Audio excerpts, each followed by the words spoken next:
너그럽고 보편적인 사고를 갖는 사람이 아니었어요. 몇 살까지? 33살, 4살 무렵까지. 저는 지극히 보수적인 생각을 갖고 있었고, 보수적인 교회에 다니기도 했었고, 극단적으로 자긍심이 강한 종교인이었어요. 나 스스로에 대한 정체성, 자각성 고민을 몇 년 하다가 어느 날 집으로 돌아오는 차에서 주차장에 그 주차가 끝나고 난 다음에 제가 완전히 바뀐 사람이에요. 제 스스로의 어떤 각성이 일어나면서 한날 한시에 완전히 다른 사람이 됐어요. 그 전까지는 동성연애를 하는 사람, 다른 피부나 다른 인종, 성적 정체성이 틀린 사람, 이런 거에 대해서는 경멸했던 사람 중에, 대학교 다닐 때 잠깐 가대표를 했었었는데 아침에 여학생들이 와서 반갑다고 막 안수하려고 하면 어디 손을 잡으려고 그러냐고 정색을 했던 사람 중에 하나고, 처음에 연애하던 데이트하던 여자하고 와이프 전에 여자하고 아무 일도 없이 3년을 연애한 사람이에요. 그때 그게 멋있는 줄 알았다니까. 그리고 수천여 수천가구로 결혼한 사람이고, 남에 대한 보편적 사고방식 기준을 못 배우고 자랐어요. 왜 그런지 모르겠는데. 그런데 33살 그날 저녁에 다 바뀐 거예요. 바뀌고 나서 내가 달라진 게 뭐냐면, 그 전에는 내가 그런 사람들을 미워하거나 혹은 내가 더 잘났다고 생각하는 자긍심이 내 안에 좀 있었었는데, 나는 굉장히 의롭고 정직하고 무언가 괜찮은 사람이라는 인식이 딱 그런 성격이었죠. 정말 정직하고 정말 재수없고. 그날 저녁에 다 바뀌었어요. 그래서 그 다음부터는 저기 친구 와이프들 안아주기도 하고, 뭐 반갑다고 인사하면 뭐 쓰다듬어 주기도 하고, 아주 보편적인 사람으로 지금 흑과 백을 거의 구분하지 않고 다 좋아해요. 그 가치 기준을 그대로 옮겨가면서 사업도 커지고 세상을 바라보는 관점도 다 바뀐 거예요. 지금은 싫고 옳고 그름에 대한 판단을 거의 안 해요. 어떤 얘기를 듣고 내 주변에서 누구는 어쩌다 뭐자 해도 그런 판단 잘 안 합니다. 내가 그 상황에 가면 나도 그럴 수 있을지 모르지 뭐, 이런 생각도 하게 되고, 범죄냐 아니냐만 판단합니다. 범죄가 아니라면 그건 그 사람의 속성이나 성향으로 보는 거지 그렇게 구분짓지 않아요. 되게 부드러운 할아버지가 되는 과정을 준비하는 거지. 나는 아들이 셋인데 아들 중에 동성연애를 하는 애들은 없어요, 사실은. 그런 생각은 해봐요. 이 애 중에 누가 남자를 데리고 오면 어떡할까? 와이프하고 그런 얘기 해보거든요. 불편하긴 하겠는데 이 애가 좋아하면 그럴 수 있겠구나까지도 생각을 해요. 혹은 이혼녀를 데려오면, 애 딸린 애를 여자하고 결혼한다 그러면 지들이 사랑하고 좋아하면 아무 상관이 없어, 우리는. 그런 정도의 여유나 혹은 보편성을 가진 사람으로 옮겨온 거예요. 기준이 많이 부드러워진 거죠. 전혀 다른 사람이 사실 됐어요. 그렇게 하니까 되게 편하더라고요. 욕하는 사람도 없고. 본인이 말하는 통찰력은 뭘 말하는 거예요? 본질을 파악하는 힘? 그거를 제가 따로 공부했다는 느낌은 안 들어요. 그걸 어떻게 공부하는 방법이 있는지도 사실은 모르겠고, 근데 아마 버릇일 가능성이 있어요. 다른 사실관계에 있어서도 그거를 뒤집어 보거나 뒤로 보거나 돌려보거나 능숙하게 하는 편이에요. 일상에서 항상 능숙하게 해요. 우리가 알고 있는 보편적인 지식을 지식으로 받아들이기에 그냥 안 받아들이고 한번 되짚어 보는 성격이 있어요. 한국은 1기, 2기 이런 말 쓰잖아요, 수업 받으면. 그럼 왜 기수 문화를 그 기수에서 그걸 넣을까? 안 넣으면 안 되나? 이런 생각을 하는 거예요. 그러니까 그거 자체를 질문을 해보는 거지. 보기 싫더라고요. 왜냐하면 1기, 2기 하는데 그것도 선배라고 또 1기 선배 따져 또. 근데 이게 다 나이도 틀리고 들어온 사람들이 경력도 다 틀리고 있는데 거기서 선후배가 연결이 되냐고. 그리고 그거에 되게 극단적으로 반응하는 사람도 있어요. 내가 선배라고 막 강요하는 사람도 있고, 또 그거를 빨려 들어가는 사람들도 있고, 이게 옳은 건가 아닌 건가를 한번 생각해 보는 거죠. 그리고 굳이 그거 필요 없겠다 생각하면 이거를 바꿀 만한 게 뭐가 있을까 하면 말을 바꾸면 돼요. 그래서 1반, 2반 그런단 말이에요, 사장학교에서는. 그럼 1반, 2반이니까 다 평균이 돼버리잖아. 반장을 뽑는데 용어를 회장으로 하는 경우도 있어요. CEO 과정은 회장이라고 그래요. 그리고 회장 누가 돼, 대부분? 나이 제일 많고 돈 많고 사업체 큰 사람이 회장이 돼요. 그럼 그 사람은 회장 짓을 거기서도 해, 동기들하고.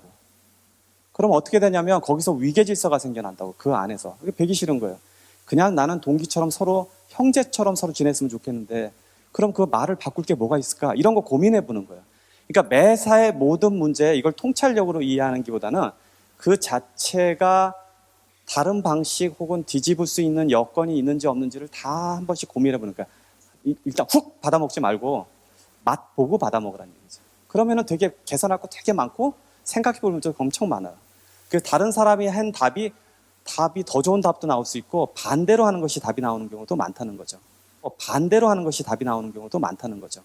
제가 처음에 사업을 인수해서 나를 도와줬던 중국 그 전 사장, 왕 사장이 저를 가르칠 때 별 디테일한 걸 다 가르쳐 줬어요. 자기가 이제 나보다 나이도 많고 이제 이 사업을 잘 알고 있으니까 해라. 그래서 정말 그걸 다 메모했단 말이에요. 딱 반대로 했어요, 내가. 나는 이 비즈니스를 사서 완전히 반대 방식으로 키워야 했기 때문에 그 사람의 메모는 여전히 중요했어요. 전화 받을 때는 네가 사장이라고 하지 말고 부사장이라고 해라. 그래야지 최종 책임을 안 진다. 뭐 점주가 연락 오면 어떻게 처리해라. 다 반대로 했어요. 반대로 하니까 그 사람이는 60개 매장을 가졌는데 나는 지금 몇천 개를 가진 거 아니에요.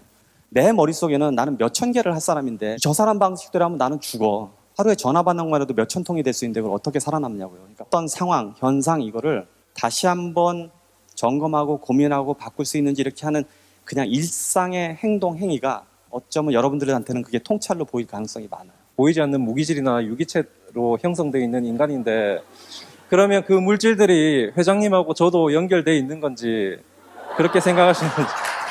저 질문이 그렇게 웃을 만한 질문은 아니라고 생각해요. 물리학자가 이거를 데이터로 한번 해서 계산한 적이 한번 있었었는데 제가 예수님이 만약에 그 몸에 있었던 원자의 숫자가 지구상에 뿌려져서 이렇게 하고 난 다음에 다 나눠지면 개인당 2개인가 갖고 있다고 그러더라고. 우리 안에 유기적으로 다 연결돼 있다는 뜻을 설명하려고 아마 종교학자가 그걸 물리적으로 계산했던 것 같아요. 생명 전체가 유기적으로 연결돼 있다고 저도 믿는 사람 중에 하나예요.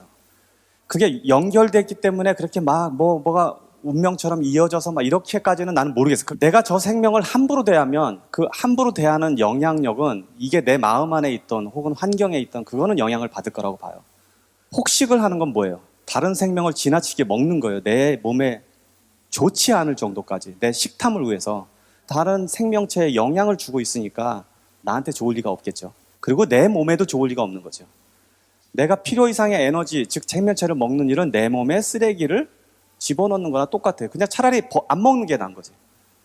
그걸 먹어대는 거는 나 몸한테도 안 좋고 저 생명체도 안 좋은 일이니까 그 자체가 내 운이나 어디에 영향을 준다고 믿는 편이에요.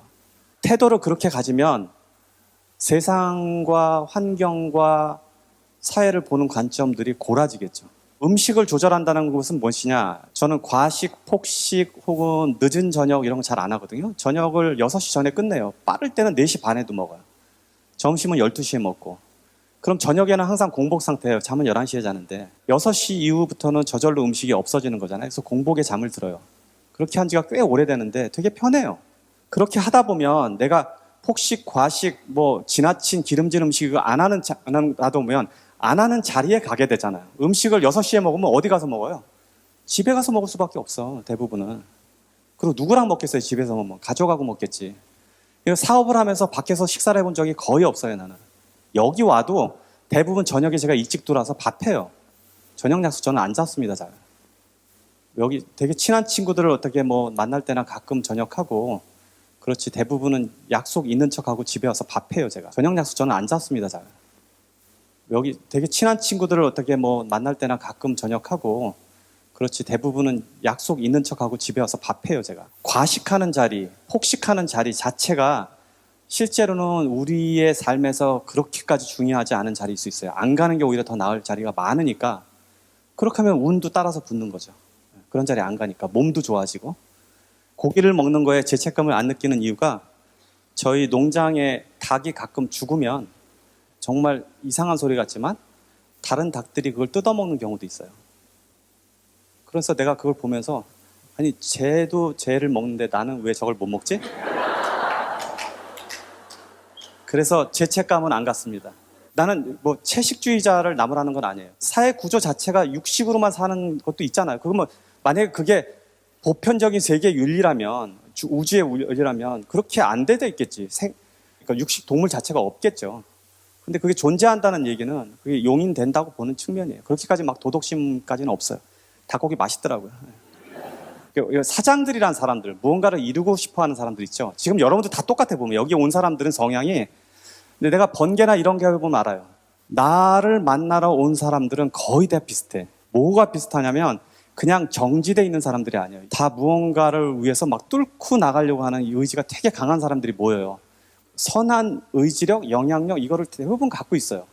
그 여러분들 자체를 모아놓으면 다 비슷비슷해. 그래서 이렇게 번개 모임하거나 사장학교 모임을 하면 지들끼리 엄청 친해지거든.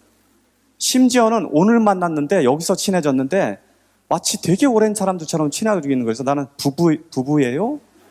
친구예요? 그러면은 여기서 만났다는 거예요, 지금. 그러니까 굉장히 같은 사람들이 여기 모여 있다고요. 근데 이 사람들의 가장 핵심 가치 중에 하나가 뭐냐면 누가 안 된다는 거를 안 받아들이는 거예요. 그럼 안 될 때, 즉 정문이 안 열 때 그걸 뚫고 들어가는 방법은 두 가지밖에 없어요. 지금 세상에는. 하나가 아까 말한 옆문이고 또 하나가 뒷문이에요. 근데 뒷문은 뭘 얘기해요? 불법이지. 그래서 세상에는 옆문이 항상 있어요. 모든 거에 옆문이 있어요. 그 모든 일에 옆문이 있다는 것을 알아내는 사람들, 그거를 이뤄내는 사람들이 이런 가치를 더 확장시키고 사업을 한다든지 자기의 성공을 노리는 거예요. 그러니까 옆문을 꼭 찾아내야지. 옆문 온 거는 대단한 거죠, 이렇게 해서. 그거 안 된다는데 지금 여기 들어왔잖아. 사장학교 39세 이상은 못 들어온다고 하는데 39세 넘은 데 들어온 사람들이 있어. 안 그래도 지금 옆문 정책에 관한 책을 하나 쓰려고 그래. 내가 안 쓰고 그걸 되게 능숙하게 하는 사람이 하나 있어서 써달라고 부탁을 했어요. 세상에 얼마나 다양한 옆문이 존재하는지. 다른 사람이 안 된다. 주변에서 뭐 형제, 자매, 여러분 제일 잘한다는 사람들이 너는 안 돼. 뭐 안 받아들이고 그걸 도전하는 사람들. 즉 옆문을 찾아내는 사람들을 위해서 한번 해보려고 그래요. 다단계 얘기 좀 자꾸 해야 되는데 이건 내가 가끔 수업에서 하고 여러 군데서 말해요. 왜 내 책을 다단계 회사에서 교재로 쓰냐고. 그 안에 그런 거 하지 말라고 분명히 써 있을 텐데. 자, 내가 하지 말라는 이유는 다 이거예요. 그 업계 자체가 옳고 그름은 내가 판단하지 않을 거예요. 어느 회사는 좋은 상품을 파는 다단계도 분명히 있기 때문에 방식의 차이니까. 그런데 여러분들이 착각하고 있는 게 있어요. 하나가. 그게 자기 브랜드가 아니야. 자기 회사가 아니라는 얘기예요. 그 회사는 여러분들한테 사장이라는 호칭을 붙여주고 자기 회사처럼 움직이게 하는 것이지만 실제로는 그 회사는 독립 브랜드예요. 여러분의 브랜드가 될 수가 없어요. 확률적으로 다단계 가서 일할 정도의 열정이면 차라리 사업을 해서 자기 브랜드를 만드는 게 성공 확률이 높아. 그 PER을 자기가 가져갈 수 있는데 단지 자본이 없다는 이유로 거기가 있거든요. 그러고 가서 열성을 다해서 일해갖고 거기에 불과 소수의 사람만 성공하고 나머지는 다 실패하는 구조 안에 들어가서 고생하다가 나온다. 자단계에 있는 사람 얼마나 공부를 열심히 많이 해요. 여러 사람 도와주려고 하고. 그거 방향을 조금만 바꾸면 되거든요. 즉 자본이 없어서 사업을 못하겠다는 건 쌩 거짓말이라니까. 이 세상에는 대부분의 사업을 이룬 사람들이 자본이 없이 하는 거예요. 자본 있게 하는 거는 재벌 3세들이 하는 일이지, 2세들이. 나머지는 다 자본 없이 일을 해요. 자본이 없으면 자본 없이 일할 아이디어들이 수도 없이 떠올라요.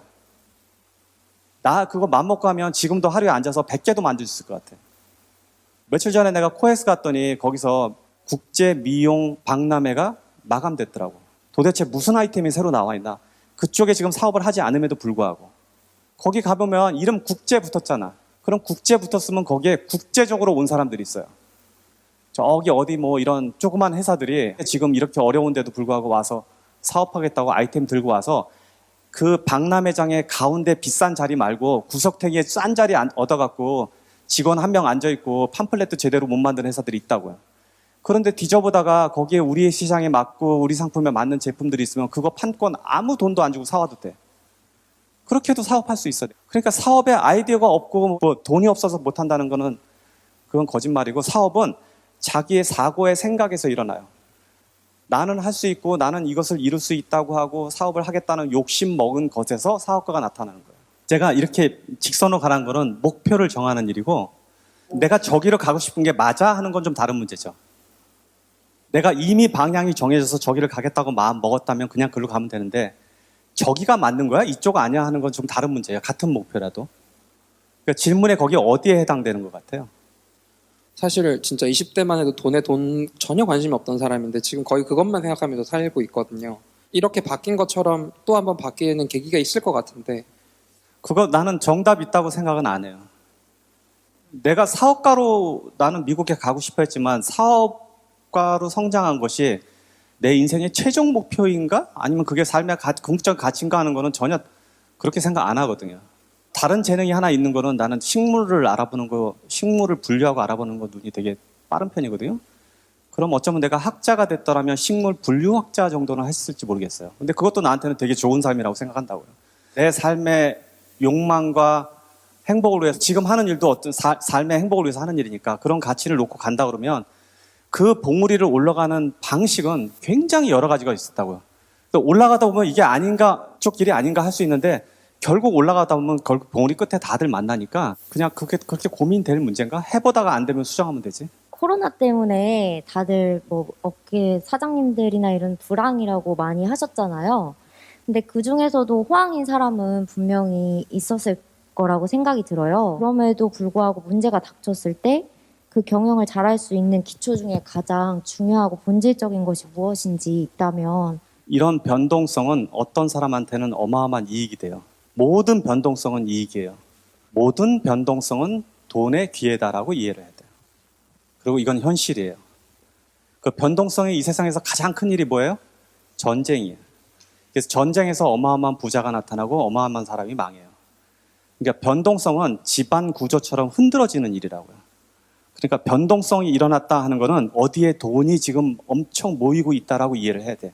그럼 이 변동성에 내가 피해를 보는 사업이냐 이익을 보는 사업이냐라고 구분해서 지금 들어가야 되는 거고, 그런데 변동성에 노출됐을 때, 특히 코로나 이런 사회에 노출됐을 때 내 사업이 되냐 안 되냐는 하기 전까지도 사실은 모르는 경우가 많아요. 그래서 그걸 미리 예측하는 건 거의 없어. 대신 좀 피해갈 수 있는 방법은 규모가 대형화되면 조금 피해져요. 초대형화되거나. 내 일에서 내 사업이 변동성이 있냐 없냐는 그냥 과거의 예측으로 알아낼 수밖에 없어요. 과거에 이런 일이 있을 때 이건 이랬구나라고 생각하고 미리 짐작하는 수밖에 방법이 없죠. 저 같은 경우에도 우리가 이제 주력이 외식인데 외식 기업을 지금 미국은 슈퍼마켓 안에서 일을 하고 있고 영국은 회전 초밥집을 하고 있고 캐나다는 공장 위주로 돌아가고 이렇게 다양한데 이 일이 터지고 나니까 어떤 일이 벌어졌냐면 우리는 합병을 할 때 거의 비슷한 비율로 합병을 했어요. PER로 해서 이 같은 기준으로 다 외식이니까 같은 기준으로 넣어서 그걸 다 평가를 했는데 딱 이 일이 터지고 나니까 어떻게 됐냐면 영국은 완전 스탑이야. 몇 달 동안 가게 문을 못 열었어요. 그 직원이 3,000명인데. 근데 미국은 무슨 일이 벌어졌냐면 슈퍼마켓은 다 열어줬잖아요. 식품을 일단 먹고 살아야 되니까. 그리고 식당 다 닫아버렸어요. 그럼 우리 가게는 식품점 안에 들어있는 식당이니까 얼마나 장사가 잘 됐겠어요. 그러니까 오히려 미국에서 벌어서 영국에다가 돈을 물어주는 상황까지 발생하고 두 회사가 같은 외식 기업인데도 불구하고 전혀 다른 PER로 이런 상태에서는 움직이는 거란 거를 나도 최근에 알은 거죠. 대신 변동성이 큰 게 전부 다 기회라는 걸 이해하시되 변동성에 지면 지는 거예요. 그냥 사장 당신은 하나 빼고는 외부에서 일어난 일 하나 빼고는 다 당신 책임이라고 가르쳐요. 그 하나가 전쟁이에요. 전쟁은 내 책임이 아니야. 나도 모르게 벌어지는 일이고 그거는 국제 간에 일어나니까 내가 어떻게 뭐 영향력을 행사할 수 있고 뭐 할 수가 있는 게 아무것도 없어요. 근데 불경기, 뭐 정치 변혁, 이런 뭐 사고, 뭐 유행병 이런 거는 왜 이게 내 책임이냐고? 당신 책임이에요. 그걸 내 책임으로 받아들일 때 해결할 방법이 나와요. 나 이거 뭐 코로나니까 다들 뭐 매출 떨어지는데 나도 뭐 이렇게 떨어지는 게 당연해라고 하는 거는 그냥 나는 망하겠다는 소리 똑같아. 그 사이에 어떤 사람들은 돈을 벌고 있잖아요. 외식 기업도 순식간에 변신한 사람들이 있어요. 다 식당 하다가 갑자기 그렇게 되니까 도시락에서 싹 바꿔갖고 옛날보다 더 커진 사람들 많단 말이에요. 그러니까 내 책임이지. 저 사람은 그 사이에 돈 버는데 나는 망하고 있었네. 육아 문제는 아이가 최소한 유치원 이하라면 혹은 초등학교 저학년이라면 사업을 하지 않는 게 맞다고 봐요. 그게 그 가족의 기초를 이루는 데는 더 중요하다고 봐요. 애가 초등학교 초학년이나 아니면 유치원하고 난 다음에 해도 전혀 안 늦어요. 그러니까 그거를 누가 봐줄 수 있는 상황이 아니라면 내가 이 애를 지금 놔두고 사업을 할 정도까지 사업이 가치 있냐? 그렇지는 않다고 봐요. 그거는 이제 여자들이 양육에 있어서는 책임을 지는 형태라면 어쩔 수 없는 부분이죠. 그래서 현명한 여자들은 남편을 사업을 시켜갖고 뒤에서 돈을 뜯지. 근데 남편 사업시키는 거 되게 간단해요. 여러 번 실패해도 그 실패를 감내할 만한 용기를 갖고 있으면 성공해요. 올해는 30% 성장시키는 목표를 가진 사람이 있고 올해는 3000%의 목표를 이루겠다고 하는 사람이 있다고 치자고요. 이 사람은 30%, 이 사람은 30%가 아니라 30배. 하나는 퍼센테지고 하나는 배예요. 그럼 어마어마한 차이예요. 근데 두 방식이 이렇게 있으면 보편적으로는 이 30배가 훨씬 어려운 것처럼 느껴져요. 그런데 현실은 그렇지가 않다는 걸 설명하고 싶어요. 무슨 이야기냐면 30배를 하는 거는 진짜 개고생하고 열심히 하면 30배 이루어질 수 있어요. 이거 어려운 일 아닌데 그런 방식으로 해요. 이건 몸으로 하는 일이에요. 근데 내가 30%가 아닌 30배를 이루려고 마음먹으면 그렇게 열심히 하는 거로 되는 일이 아니잖아, 이거는. 방식 자체가 바뀌어야 되니까 생각이 완전히 다른 쪽으로 옮겨진다고요. 어느 날 어떤 사람이 매장을 하나 해서 30%의 매출을 오르겠다고 생각하면 그 가게를 더 깨끗이 하고 메뉴를 개발하고 직원들을 독려시키고 손님들을 더 잘 맞이해서 막 맛집이 돼갖고 30%가 올라갈 수 있다고요. 30배를 하겠다는 사람들은 아무리 해도 그게 안 되니까 어떻게 할까요? 그 사람은 식당을 가지고 기업을 하겠지. 그러니까 매장을 더 여는 방식으로 이걸 계산할 거라고요. 목표가 거기 있으니까.